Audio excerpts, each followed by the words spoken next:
So, the old saying that the data is the 21st century gold.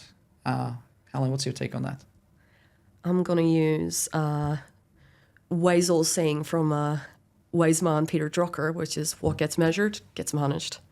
And I firmly believe that. And I've seen it and I've heard it from insurance brokers that I've been speaking to while validating one of our new solutions, Quick Quote Hub, right? So I'd been asking them, like, how many client submissions or proposals did you send out to your corporate clients across, different lanes of business last month? They're like, oh, I would need to, they wouldn't have the numbers like that off the top of their head. And then when I probed a little bit deeper, I started to see that a lot of brokers not even measuring this sales process at all. The pre-sales piece, where they send the requirements out to the client comes back, they go to the market, they collect all the proposals and RFPs and RFQs from the insurers, and then they compare it and send it back out. This entire process, globally, even with some of the large global brokers, it's going unmeasured.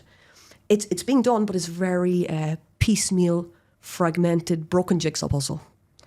And again, if I just take a step back and go back again to the Peter Drucker quotation, which is what gets measured gets managed. So this process has not been managed because it's not been measured. So then you and I always used to say, right, what you don't know, you don't know. But that's scary. If you don't know where the bottlenecks are in your business or the gaps, or you don't know your conversion rates, like let me just give you an example, and this is just a number from the top of my head. If you send out 100 client submissions for, let's just say for health insurance, as an example, and you're converting 10, that's extremely low. You would like to know, why are we only converting 10? What are we doing wrong? Where's the gap in my business? If you're not measuring, and I don't mean just measure from a high level, I mean measure every touch point. Measure the requirements being collected from the client, the turnaround time on this. Measure the turnaround time on the insurer coming back. Literally measure all these pieces as like separate parts to the larger workflow, and keep an eye on that and monitor it and improve it. If you're not doing that, then it's kind of scary, because you're sort of running your business on gut instinct, right? And like, as you said, data is golden, but what you don't know, you don't know. So if you don't have access to, if you're not measuring, you don't have access to those KPIs that are really important, like, of course, conversion. It would be good as a broker to know as well, who are the insurers we work with most? Mm-hmm. And are they responding to us in a timely manner? Mm-hmm. Have we built relationships properly?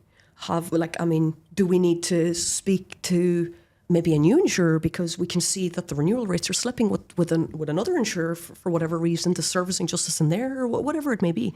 I mean, using these insights and data wisely and measuring to help spot bottlenecks is key. I believe it's the only way that brokers will be able to, one, service their clients properly, two, assess the performance of the insurers they're working with and figure out, do they need to change that or make any tweaks there? And I mean, there's so much more than that. We could talk about this all day, but yeah. I think I'll just leave it at that. So data is critical, and brokers that understand and use their data wisely to understand customer behavior, to improve the customer experience, but also on the insurer side to assess the insurer performance and improve the relationships over there as well. They will win. These will be the brokers that will thrive and grow market share and win in a very competitive insurance industry.